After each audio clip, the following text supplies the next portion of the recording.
Усім прывітанне яшчэ раз, з вами по-ранейшаму Зміцер Лукашук, і мы працягваем абмяркоўваць падзею Беларусі і за яе межамі, і працягнем мы абмяркоўваць найперш юрыдычныя пытанні, але якія хвалююць шмат каго, як беларусаў замежжа, так і беларусаў у Беларусі тым ці іншым чынам, бо ўсё звязана і пераплецена ў нашай лёсе, ў нашым жыцці. Таму мне вельмі прыемна бачыць у нашай студыі кіраўніцу аддзела прававой дапамогі Центра беларускай салідарнасці Ольгу Добравольскую. Прывітанне, Ольга. Прывітанне, Зміцер. І шкада, што не ў студыі, тым не менш прыемна бачыць усё ж такі хай і па зуме дарадцу Святланы Ціхановскай у юрыдычных пытаннях Леаніда Марозава. Прывітанне, Леонид. Прывітанне, Дмітрый, слухачы таксама. Ну што ж, мяне вельмі радуе, што пул нашых экспертаў такого юрыдычнай скіраванасці ён пашыраецца, таму што нейкую пэўную юрыдычную прававую адукацыю, самаадукацыю там і падказкі трэба даваць, бо без гэтага жыць немагчыма. Таму вось бачыце, да нашага пула спачатку была і Вольга, потым Ганна Маціеўская, потым Марыя Колесава-Гудзіліна, зараз вось яшчэ і Леонид Марозаў далучыўся. Так што рады вас усіх вітаць, калі-небудзь, спадзяюся, збяремся усе разам у чатырох, дадзім юрыдычнага чаду, але давайте пачнем з самага актуальнага на сёння пытання, таму што усе мы чакаем, намёкі тут, знакі розныя нам падаюць з розных бакоў, што магчыма бліжэйшым часам будзе вызвалена чарговая група палітвязняў, і хутчэй за ўсё яна будзе вызвалена на тых жа умовах, на якіх адбывалася і папярэднія вызваленні, якія ідуць па перамоўнаму вашынгтонска-мінскаму трэку, то бок з дэпартацыяй, то есть ці выгнаннем з Беларусі. Тут уже не будзем спрачацца па юрыдычным тэрміне, але што людзей будуць проста вывозіць з краіны, пазбаўляць іх вось магчымасці жыць у краіне. І вось у гэтай сітуацыі вяртаемся да папярэдняй тэмы, гэта безумоўна пытанне дублінскага рэгламенту. Таму што шэраг людзей з той жа папярэдняй групы мне казалі, што яны хочуць пераехаць у Польшчу, таму што маюць альбо працу, альбо сваякоў, там, альбо іншыя нейкія чыннікі, альбо карані, і такім чынам я б хацелі легалізавацца, жыць, працаваць у Польшчы. Всё упіраецца ў дублінскі рэгламент. Я ведаю, што ішлі перамовы. Давайте, Леонид, давайте пачнем з вас. Што вы скажаце з гэтай нагоды? Якія ёсць перспектывы? Давайте пачнем. Спачатку, это, конечно, трэба казаць, што безумоўна мы пачакаем людзей на свабодзе у ідэальным варыянце, каб гэтым людзям далі магчымасць застацца ў Беларусі, тому што, як я разумею, з апошняй групы людзей, якія выйшлі, большасць з іх сказалі, што мы хацелі застацца на сваёй радзіме. І мне б таксама хацелася вярнуцца на сваю радзіму, але, як ведаем, зараз гэта немагчыма. Я б не стаў спекуляваць пра колькасць людзей, калі іх выпусцяць, таму што даволі цяжка ў гэты час адначасова размаўляць з роднымі, усе хвалююцца, конечно, все жадаюць. Пачакаем, як это будзе, і безумоўна, мы уже зараз і загадзя гатаваліся, каб гэтых людзей прыняць. Што тычыцца дублінскага пагаднення, як уже казаў калега Павел Латушка, таксама, што мы над гэтым і працуем, і мы з польскім бокам працуем. Но это адзін момант, таму што большасць людзей насамрэч хацелі паехаць у Польшу. Я ўжо таксама размаўляю на мінулым тыдні, быў у Чэхіі, Празе таксама размаўлялі, ёсць колькасць людзей, якія жадаюць туды паехаць. Агульна, давайте я так кажу, як з кропкі погляду палітычнага, агульнага ніхто не кажа. Все разумеюць гэту сітуацыю і разумеюць гэтай складанасці. Самае цяжкае — это тэхнічныя моманты. Нельга ўзяць цэлую групу людзей, 20, і адразу іх умоўна ім адмяніць Дублін. Наколькі мы размаўлялі з нашымі партнерамі, усе казалі пра то, што кожны кейс будзе разглядацца кейс-бай-кейс. Што насамрэч і працуе так у Еўрапейскім Звязе, дзе працуе закон. З нашага боку, з офісу Святланы Ціхановскай, мы, безумоўна, рыхтуемся. Такія лісты дасылаюць, лісты падтрымкі, чаму это патрэбна, і калі людзі жадаюць з'ехаць у іншую краіну, з Літвы, напрыклад, чаму ім трэба дапамагчы. Тут адзін момант новы, я б так сказаў. Гэта на мінулую сустрэчу мы размаўлялі разам з Ольгай таксама, размаўлялі пра тэрміны. Таму што у некаторых людзей няма дакументаў, ім трэба якісь дакументы зрабіць, напрыклад, у Літве. Але я размаўляў пра тое, што каб даць гэтым людзям часу трошкі адпачнуць там месяц, 2-3, і каб эта працэдура не спынілася, а яны мелі магчымасць пасля гэтага часу самастойна вырашыць, куды яны жадаюць паехаць. І таксама, каб это бы Дублін прадугледжваў. І, як я казаў уже, я не пачуў, казалі, што давайте працаваць над тым пытаннем, все разумеем складанасць гэтай сітуацыі, і все выказалі жаданне дапамагчы. Вольга, давайте ўсё ж таки вось з вами, я разумею Леаніда. Ён усё ж таки хоць і юрыст па сваіх скілах, але зараз ён мае дачыненне да палітычнай структуры, і ён вельмі палітычна нам тут вось гэта ўсё даводзіць. Але наколькі я чуў, наколькі я ведаю, не ад Латушкі, які таксама палітыкі, таксама умее у вушы наліць, пра тое, што Польшча на сустрэчы сказала, что усе ідуць па звычайнай працэдуры. Вось каментар, які нам даслалі перад эфірам яшчэ у тэлеграм-канал, калі мы выставілі анонс гэтай размовы. І ён быў как бы чалавек прадбачыў, што скажа Леонид. Если он скажет, нам обещали индивидуальное рассмотрение, то это говорили и на предыдущих встречах в миграции. Более года уже говорят об этом. Индивидуально рассматривают и направляют в другие страны ЕС. Скажите мне, як практик и як человек от политики, ну, принамсі, недатычны наўпрост да яе, что насамрэч адбываецца? Адбываецца тое, перадусім хацела б пагадзіцца з Лявонам у тым, што гэта не пытанне сённяшняга дня, таму што ўжо зараз да нас звяртаюцца былыя палітзняволеныя, якія патрабуюць інфармацыі перш за ўсё. Яны не патрабуюць, каб іх вывозілі і падавалі заявы на міжнародную абарону. Яны патрабуюць часу, каб разгледзець розныя сітуацыі, розныя магчымасці для сябе і патрабуюць інфармацыі. Такія індывідуальныя кансультацыі мы ўжо зараз надаем і будзем надаваць і ў кастрычніку, і ў лістападзе. І сёння таксама дамовілася пашырым аддзел прававой дапамогі Цэнтра беларускай салідарнасці. Да нас далучацца яшчэ юрысты, якія будуць індывідуальна палітвязняў кансультаваць, але не толькі. Таксама мы хацелі б не толькі надаваць кансультацыі, але і кантраляваць гэтыя справы. На жаль, як вы добра падкрэслілі, я чалавек, які не датычны да палітыкі, і магу сказаць пра тое, што будуць праблемы з разглядам справаў па міжнароднай абароне. Мы гэта бачым ужо зараз. Я магу прывесці некалькі прыкладаў, калі падавалася б, што справы павінны быць разгледжаны ў Польшчы, але, на жаль, яны не былі разгледжаны, Польша не прыняла адказнасць. І вось апошняя справа, з якой мы сутыкнуліся, гэта была справа беларуса, які мае польскія карані і карту паляка.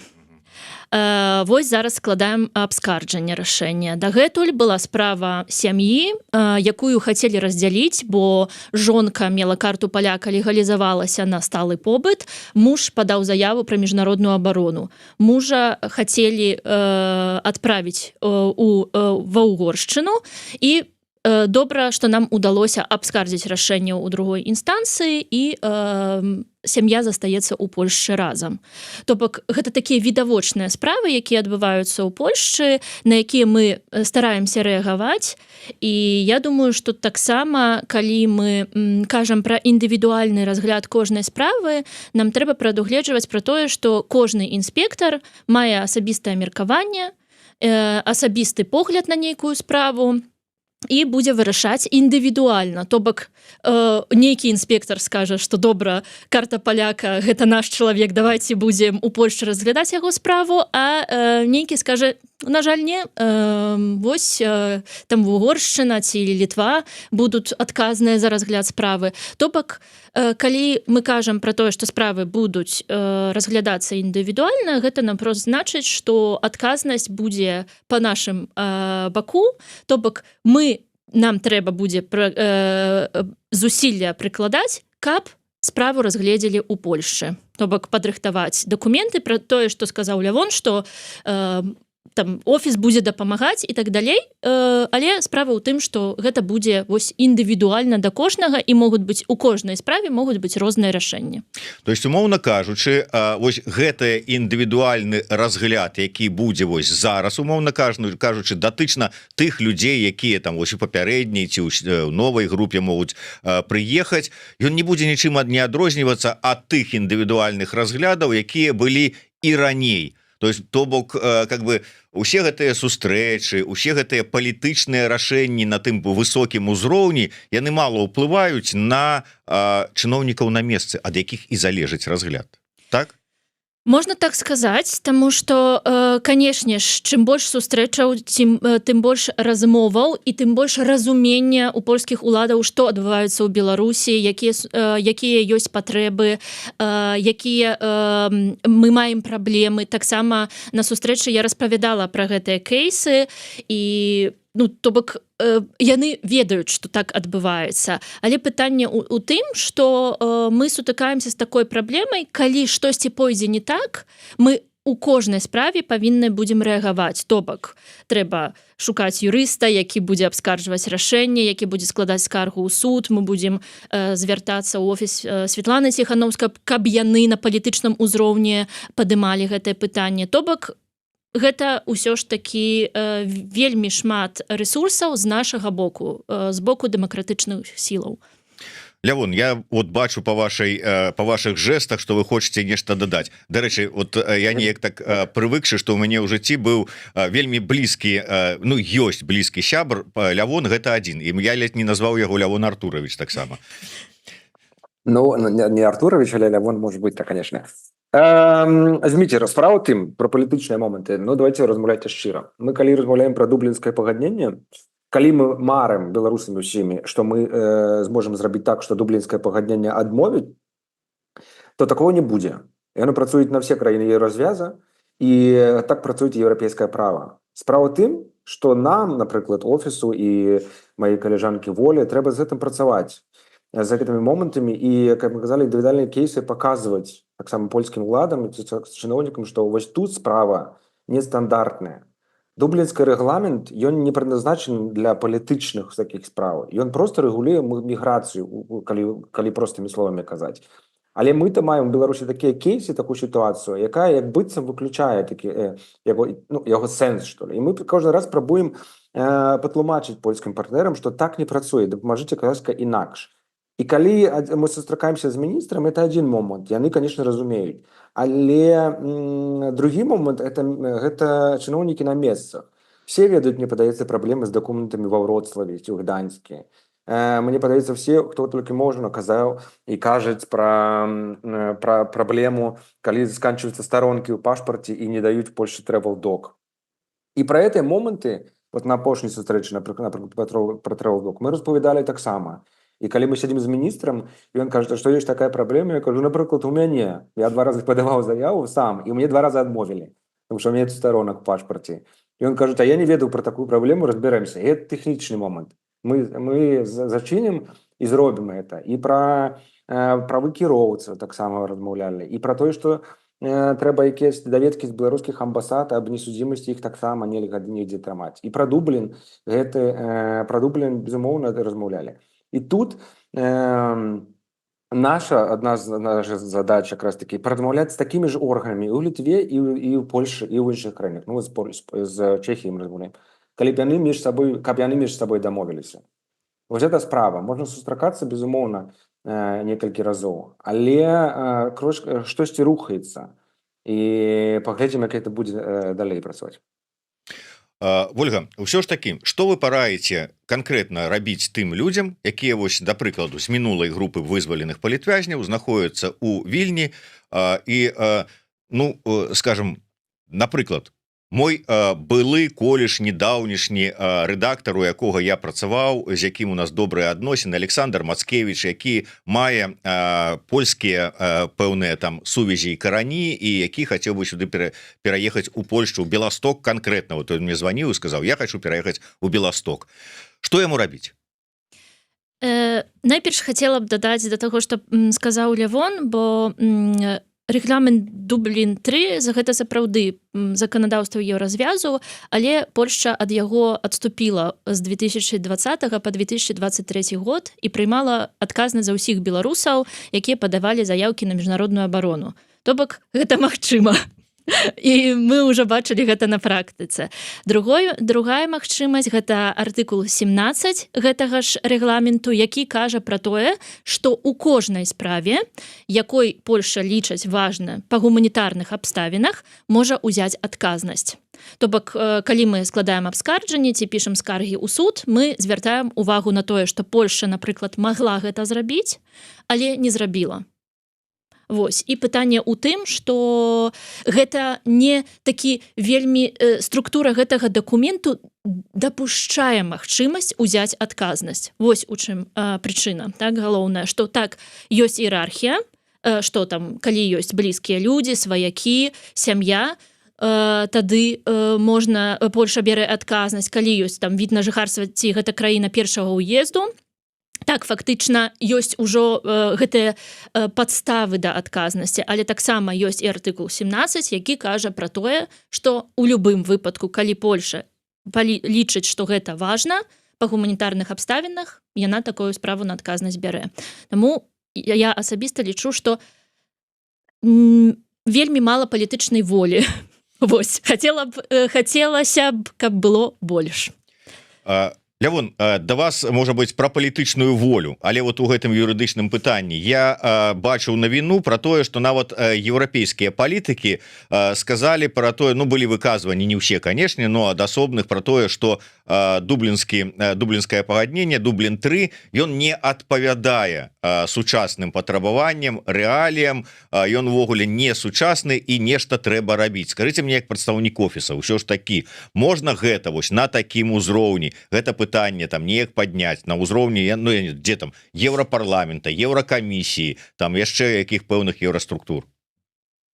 Мы это і робім насамрэч, тому што давайте шчыра сказаць, за апошні там не ведаю колькі 10-20 год сітуацыя з Беларусю, калі там з больш, як мінімум больш за паўмільёна людзей з'ехала, і я думаю, што да мільёна людзей з'ехала прымусова. Я зараз паасобку беру кейс Украіны, дзе здарылася вайна і украінцы з'ехалі, дзе з'ехалі беларусы, а іх дэпартавалі. Безумоўна, это асобны кейс. І тут таксама у гэтай жа логікі і пашпарт новай Беларусі быў зроблены і так далей, і так далей. Мы спрабуем растлумачыць, што далей стане толькі горш, тому што, напрыклад, з дакументамі у людзей будзе больш праблем, а ўсе яны знаходзяцца на еўрапейскім звязе, у еўрапейскім звязе. І давайте паспрабуем дапамагчы зараз. Самае лепшае працуе, калі ты на нацыянальным узроўні пачынаеш працаваць. Еўразвяз цалкам працуе, але, як вы ведаеце, працуе медленно, але вось калі ты пачынаеш рабіць працу на нацыянальным узроўні, як у Літве, в Польшы, Чэхіі, Эстоніі, дзе ў нас прадстаўніцтва. Там это працуе даволі хутчэй, і некаторыя кейсы можна рашыць даволі хутка. Ці, напрыклад, мы ўздымалі пытанне той самай Грузіі. Ну, вось што зараз зрабіць з Грузіяй? Я да канца не ведаю, але спрабую магчыма дапамагчы людзям, якія там знаходзяцца. Гэта праблема, якая нікуды не знікне. Ці праблема ў той самай з Арменіяй. Людзі раней ці пазней захочуць прыехаць у Еўропу. Зноў-такі палітычная воля. Мы разумеем, што ўжо прайшло 5 год. У некаторых краінах і ў тым самым еўразвязе кіраўніцтва змянілася. І, можа быць, не ў лепшы бок, як бы нам хацелася. Безумоўна, нашы праблемы беларускія самае першасна павінны быць нашымі. Но мы спрабуем это вырашыць. Мне падаецца, у апошнія 2 сустрэчы, якія паказалі ў Варшаве, лепей, чым дэмакратычныя структуры, інстытуты, якія выбудаваліся. Ніхто гэта не можа зрабіць, і крамя нас. Таму можна не то, што крыўдзіцца, крытыкаваць гэта ўсе сустрэчы, але без іх не будзе лепей, это дакладна. І калі мы зможам дапамагчы аднаму беларусу ці беларускі, для мяне ўжо гэта будзе вынік, як я заўсёды казаў. Спрабуем. Безумоўна, все такія праблемы, якія нам беларусы дасылаюць, мы з імі прыходзім. На апошняй сустрэчы, якая была міжміністэрская, больш было за 12 міністэрств, мы размаўлялі і давалі свае прапановы 6 гадзін. І тут слова падзяку Павлу Латушку, які кіраваў гэтай групы. 6 гадзін это значит, што ўсе працоўныя групы, дзе была Воля Добравольская, спрацавалі і сабралі все прапановы, якія б мы хацелі бачыць змены. Разумееце? І прыйшлі, людзі паслухалі таксама і казалі, вот тут можам зрабіць, вот тут мы можам не можам зрабіць. Некаторых рэчаў яны нават не ведаюць. Но я ім распавядаў Адаму Халацінскому, які выдатны сябр Беларусі і амбасадар Польшчы па Беларусі. Мы з ім размаўлялі пра кейс, які ён таксама не ведаў тут Познані. Калі беларуса хацелі дэпартаваць, я хадзіў на суд, сведкам таксама быў, і суддзя спытаў, а яго хацелі дэпартаваць за абразу прэзідэнта Беларусі. Это прыклад, можа быць цікавы. І суддзя спытала, вы згодны з гэтым, што вас жадаюць судзіць Беларусі за абразу прэзідэнта? Ён сказаў, што не, таму што мой прэзідэнт Ціханаўская. І суддзя сказаў, ну, калі не, вы не считаете Лукашенко прэзідэнтам, тады і справы нету, і зачынілі яе. Ну, логічна, Логічна. Ну, вось, а для этого трэба пайсці ў суд, знайсці адвакатаў, якія дапамогуць. І тут мы вялікія малайцы дысідэнт-бай, якія знаходзяцца тут. Вось так яно працуе. Безумоўна, хочацца лепей, Зміцер. Але трэба над гэтым працаваць. Лявон, пакуль не адышлі далёка, тым больш што ўзгадывалі Грузію, Арменію, вы мне пісалі, што нейкі у вас там вельмі цікавы па Арменіі кейс. Можаце падзяліцца? Я, на жаль, не буду казаць імя, ну, звычайны кейс. Дадалі людзей в экстрэмісты-тэрарысты, і мы все бачылі гэту абнаўленую інфармацыю расійскую, дату пошука. Затрымалі чалавека в Арменіі і зараз працуем, як яго адтуль вытащить. Такі кейс быў не так давно, паўгады назад з Дыянай Маісеенка звыкла. Людзі жывуць в Грузіі, едуць на візаран на адзін дзень і іх прыймаюць на армянскім боку. Таму зараз у кантакце будзем ўжо з адвакатамі мясцовымі, з праваабаронцамі, з генпракуратурай. На жаль, такія выпадкі будуць здарацца. Ну, як будто, может быть, для слухачоў это новое штосьці, а для мяне это як бы што тыднёвая праца за такія кейсы. Поэтому як толькі дапаможам, я уже за беларускай нашай у контакте, як толькі дапаможам, так абавязкова я скажу і парадуемся разам. Спадзяюся. Дзякуй. Піша Гардзейчык Дар'я. Перадайце, калі ласка, Вользе Добравольскай, што яна найлепшая. Перадаю. Дзякуй. Я згоден. Вольга, найлепшая вы наша. Раскажыце, калі ласка, што ўсё ж таки адбываецца з гэтым падачай дакументаў на міжнародную абарону там і ўсёй іншай дакументацыі. Таму што не разабраўшыся, людзі ўспрымаюць гэта по-рознаму, што альбо вось там на паўгады наперад дакументы не будуць прымаць, альбо іх прымуць, але там вось да якога, до 24 красавіка? До 4 сакавіка 2026 года. До 4 сакавіка разглядаць не будуць. Ці яшчэ там не... Як выглядае сітуацыя насамрэч? Такі самы артыкул ёсць па відах на жыхарства. Таму, калі людзі бачаць, што выдаюцца рашэнні па відах на жыхарства, як гэта выглядае, можна паглядзець, як будзе з міжнароднай абаронай. То бок, справы разглядаюцца, заявы падаваць можна, і справы разглядаюцца ў парадку падачы заяваў. Гэта не значыць, што пасля 4 сакавіка пачнуць разглядаць справы. Не, просто зараз у шэфа ўпраўлення вельмі шмат справаў. Я, на жаль, забылася прынесці статыстыку з 1 кастрычніка, але там можна паглядзець пра тое, што вельмі шмат грамадзянаў Украіны складаюць заявы на дадзенне міжнароднай абароны. Гэта значыць, што проста не хапае інспектараў, не хапае рук, каб разглядаць справы. Таму, калі мы кажам пра тэрміны, у шэфа ўпраўлення было 6 месяцаў, каб разглядзець справу па міжнароднай абароне. Часам, калі яна была складаная, ці яе разглядзець не маглі у законны тэрмін, яе маглі паінфармаваць чалавека, што мы не можам разглядзець у тэрмін 6 месяцаў і будзем разглядаць да 15. Вось зараз пытанне ў тым, што шэф не мусіць інфармаваць пра гэта, перш за ўсё, а па-другое, можа не выдаваць рашэнне у гэты тэрмін 6 ці 15 месяцаў. То бок, могуць разглядаць даўжэй. Зараз на сваёй практыцы я бачу, што справы разглядаюцца, і, канешне ж, яны разглядаюцца не 6 месяцаў, 10, 8 месяцаў, але рашэнні выдаюцца.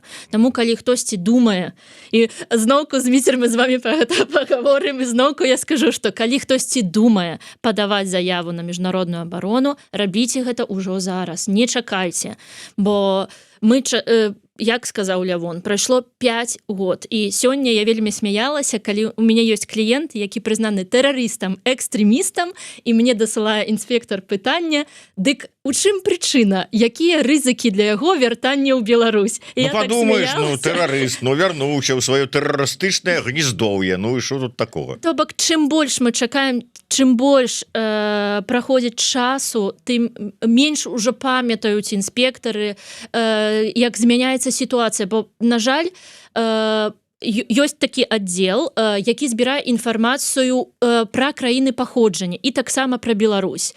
І вельмі важна, вось, пэўна, гэта наш будзе пункт на сустрэчу наступную з шэфам управлення пра тое, каб яны гэту інфармацыю актуалізавалі. Бо зараз там Александр Лукашенко прэзідэнт 26 год у Беларусі і прайшлі пратэсты. А што зараз адбываецца? Няма гэтай інфармацыі, то бок гэта наша таксама задача, каб пра гэта нагадваць. Ну, ось і сёння я пісала пра тое, што калі хтосьці прызнаны тэрарыстам, пэўна, ёсць рызыкі вяртання ў Беларусь. Ну вось, і Лявону таксама перадаюць дзякуй за працу і пішуць, што вы абодва неверагодныя. Для некаторых гэта, праўда, не камплімент, у некаторых, ад некаторых там, але тым не менш. І, Лявон, пытанне да вас ад вожыка-патрыёта. Быў кейс, калі беларус згубіў польскую карту пабыту за межамі ЕС і не мог вярнуцца, але па выніку гэтае пытанне вырашылася. Ці можа Лявон патлумачыць, як працуюць з такімі кейсамі?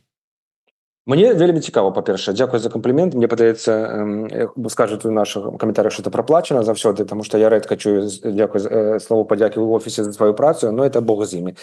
А мне больш вельмі цікава пра вожыка-патрыёта, таму што наколькі я не прыходжу на эфір, мне цікава, это ён ці яна, вялікае прывітанне. Ну, не вожыха ж патрыётка. Ну, я не ведаю, не ведаю.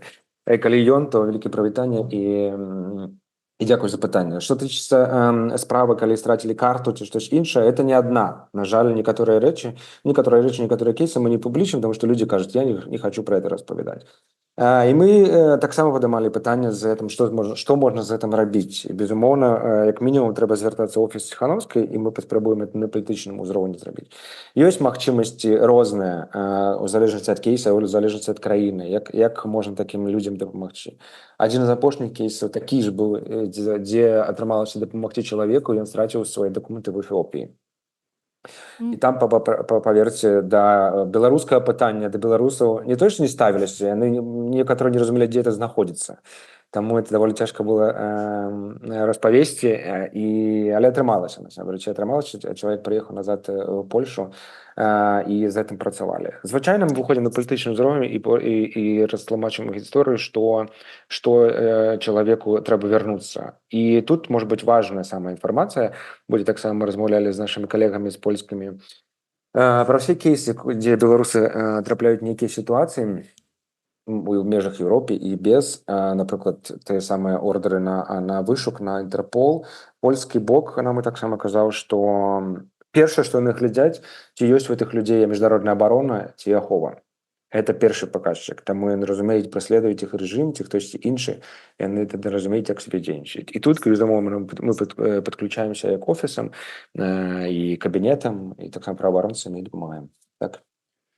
Вольга, Так. да вас пытанне. Я толькі прабачу, можна я дадам одну рэч, пра которую вы не распавялі. Мне падаецца пра навіну, што міжнародная абарона была забаронена ці прыпынена. Я разумею, што, на жаль, Беларусі і на жаль, для некаторых беларусаў, якія зараз у эміграцыі, інстытут рэпутацыі нічога не значыць. Але мне падаецца, за словы, якія ты кажаш, некаторы час трэба ці некага трэба адказваць, калі па ўсіх СМІ прайшла навіна, што вось Польша прыпыніла, вось такая недобрая краіна і больш не будаваць міжнародную абарону. Па-першае, гэта неправда. А па-другое, гэта мешае супрацоўнічаць з польскімі таксама ўладамі, таму што на мой погляд, яны вялікія малайцы з вялікай колькасці дапамогі, якія яны робяць для беларусаў. І казаць неправду пра іх, гэта як мінімум несправядліва. А як я казаў уже іншае пра інстытут рэпутацыі, ну, это другі момант. Не будзем называць гэтых людзей. Дякую. Прабачце, што... Ну, чаму? Калі ўжо мы гаворым пра інстытут, то ён уже как бы павінен быць не безымянны, калі ўжо на тое пайшло. Ну, але вам вырашаць, што ж я тут не буду гэта самае. Ці скажаце? Не, дякую. Вот так вот. За інстытут, но такі, цішком. Я толькі хацела дадаць, што мы з Лявонам правялі некалькі і сустрэчаў і пасля давалі інтэрв'ю журналістам, але на жаль нам не ўдалося перабіць вось гэты маштаб. І сёння нават звярталіся людзі, якія пыталіся, ці прыпынены тэрміны і ці можна падаваць заяву на міжнародную абарону.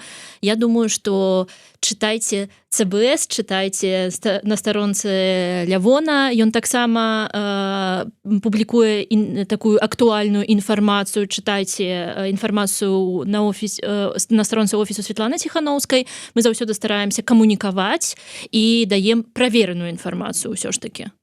Ну і безумоўна слухайце і глядзіце эфіры Еўрарадыё, каб не прапусціць нашыя вось такія сустрэчы і удакладненне па ўсім надзённым пытанням, то подписывайтеся. Ну а вось пра ваши таксама сеткі я цалкам згодны, тому что заўсёды сачу за актуальнай інфармацыяй на старонцы ЦБС, ну і безумоўна заўсёды сачу за тэлеграм-каналамі і офіса і аб'яднанага пераходнага кабінета і гэтак далей. Вольга, мы з вами на гэтую тэму таксама не один раз гаварылі. Я задаваў такое звычайна агульнае пытанне, якія на сёння самыя надзённыя праблемы ў беларускай дыаспары, у эміграцыі. Вы мне там пачыналі пералічваць і гэта, і гэта, і гэта. І вось зараз, калі я чытаў пра вашу сустрэчу, ну вот дзе Латушка мадэраваў, і перад чыноўнікамі польскіх там міністэрстваў вы ізноўку расказвалі, якія ёсць праблемы, а гэта і тыя ж самыя там, я не ведаю, і правы,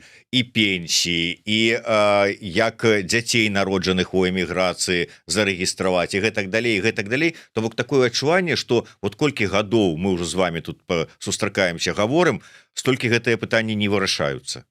Ну, Пал Палыч сказаў на сустрэчы вельмі важную рэч. Я думаю, што трэба пра яе нагадаць, што у беларусаў няма куды звяртацца.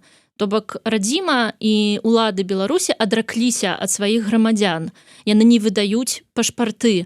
І таму хтосьці мусіць прыняць адказнасць за беларусаў і беларусак у еўразвязе. Чаму пытанні такія цяжкія? Таму што кожны грамадзянін можа звярнуцца заўсёды ў амбасаду сваёй краіны ці паехаць дадому і ўсё ж такі вырашыць свае праблемы. А беларусы, яны пазастаўлены самі сабе у іншых краінах. Вось да мяне прыходзяць на кансультацыі людзі, у якіх, напрыклад, ужо няма віду на жыхарства дзейснага, і яны знаходзяцца ў працэдуры. І ў іх, напрыклад, сканчваецца пашпарт, ці сканчваецца польскі праязны дакумент. І яны не ведаюць, што ім рабіць, як з гэтым працаваць. Вось пытанне у тым, што чым больш беларусы жывуць за мяжой, так як Лявон сказаў, тым больш будзе з'яўляцца пытанняў рознага характару.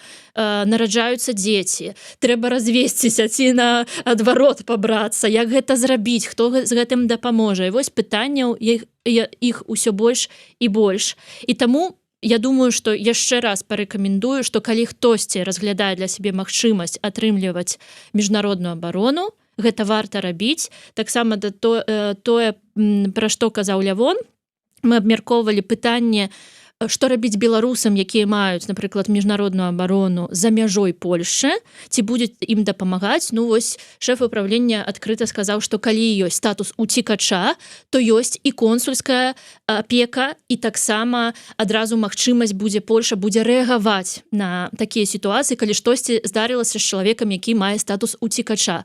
Таксама вельмі вялікую увагу дадае міжнародная абарона. Калі чалавек прыязджае і мае від на жыхарства паводле працы, канешне ж, яму будзе цяжка пацвердзіць, што, напрыклад, ён будзе пераследаваны па палітычных падставах. Таму, калі беларусы ўжо ведаюць і маюць перасцярогі вяртання, важна паклапаціцца пра свой статус, таму што, на жаль, ні я, ні Лявон, ні офіс, мы не можам прадугледзець усе сітуацыі, якія будуць здарацца. Мы вельмі стараемся, я бачу, што робіць Лявон асабіста, што бачыць офіс. У шматлікіх справах мы супрацоўнічаем. Гэта сапраўды вялікая справа, але у нас маленькія ресурсы, то бок мы стараемся рэагаваць на кожную справу, але, на жаль, беларусаў, вось паводле статыстыкі, якую я бачыла з 1 кастрычніка, толькі 146 000 ужо пацверджаных відаў на жыхарства. а яшчэ людзі, якія перабываюць на паводле візаў, на падставе працэдураў, то бок можа быць, што больш за 200 тысячаў беларусаў перабывае ў Польшчы, і гэта кожны, які мае праблему з пашпартам, з дакументамі, з правамі і так далей, і так далей. То бок, канешне ж, праблемы будуць павялічвацца. Ну, дарэчы, колькі мы сустракаемся з Вольгай, кожны раз яна кажа, калі у вас ёсць падставы, не чакайце, не адкладайце, ідзіце на Табарова 33 і падавайце. А ўжо ўсё, Зміцер, ўжо ўсё.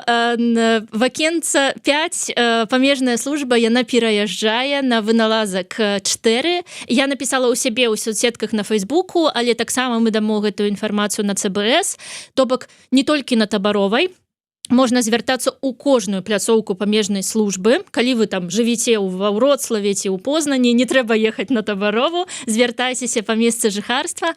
Але калі мы кажам пра Варшаву, трэба гэта удакладніць. Падаецца, што гэта выналазак 4 зараз будзе адрас, дзе будзе прымяць памежная служба заявы пра нададзенне міжнароднай абароны. Ну, у дадзеным выпадку я как бы так вобразна это сказаў. Сэнс быў у тым, што Вольга заўсёды казала, ідзіце і падавайцеся на міжнародную абарону, не чакайце, бо чым далей, тым будзе горш.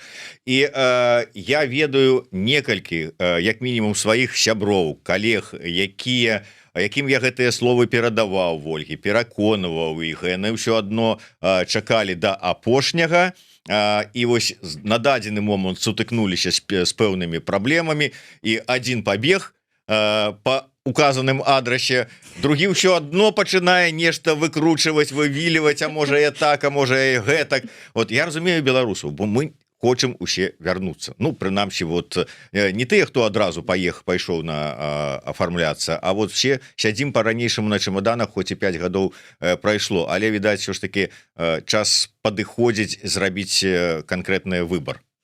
Так, слухай, калі хтосьці спадзяецца, што ну вот я ўжо там 3 гады на часовым побыце па працы прабыў, зараз мне працягнуць ізноўку часовы побыт па працы, я там яшчэ колькі там яшчэ 2 ці 3 гады 2. І буду падавацца. Працягнуць гэта што значыць? Трэба падаваць новую заяву, а гэта азначае, што чалавек будзе чакаць мінімум год у працэдуры па відзе на жыхарства. Ва Вроцлаве нават некалькі гадоў.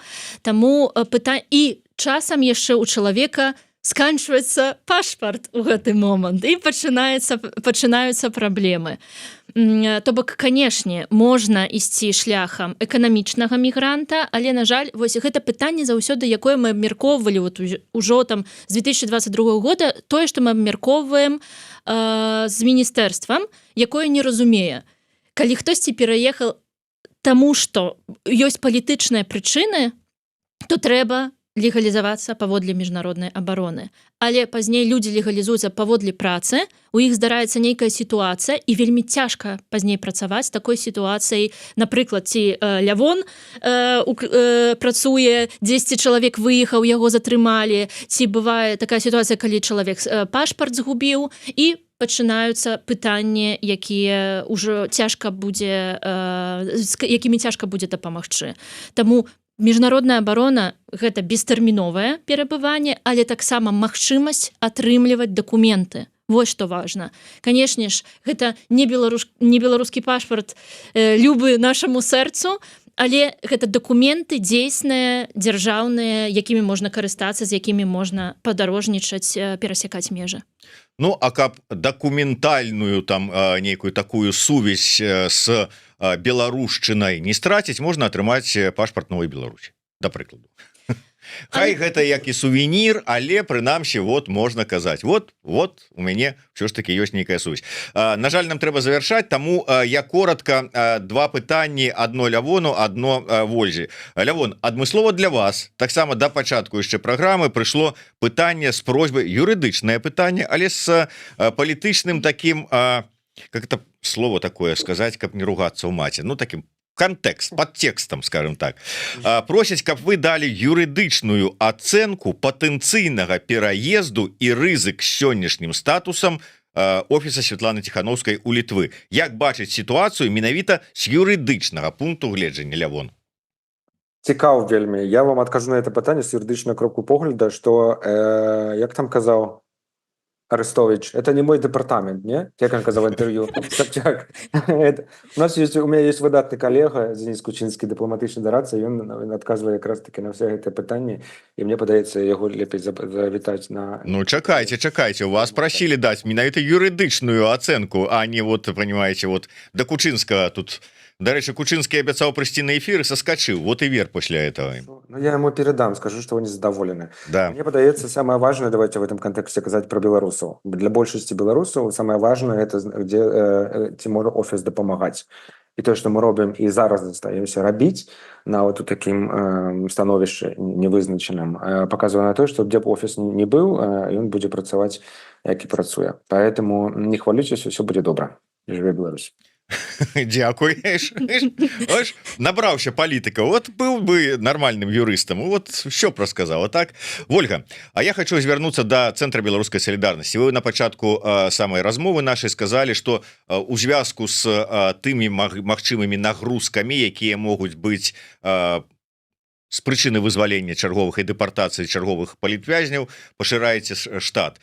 Я ведаю, што былі праблемы, што юрыдычны аддзел на пэўны момант спыняў працу. Як атрымалася ці атрымалася вырашыць канчаткова праблемы з фінансаваннем, з арганізацыяй? Як справіліся, каб зараз знайсці магчымасці штат пашырыць? Можна сказаць, што стараемся спраўляцца. Становішча вельмі цяжкае, штат вельмі маленькі, але мы стараемся вырашаць пытанні, якія з'яўляюцца. Вось, калі мы кажам, ці ЦБС будзе працаваць далей, мы пастараемся, каб так было. Мы пастараемся надаваць тую дапамогу, якой патрабуюць людзі. Перадусім, канешне, прыярытэт мы будзем даваць былым палітзняволеным, але тое, якую колькасць дапамогі мы зможам надаваць, мы будзем старацца як мага больш. На жаль, мы не зможам вярнуцца да той колькасці, якая была раней.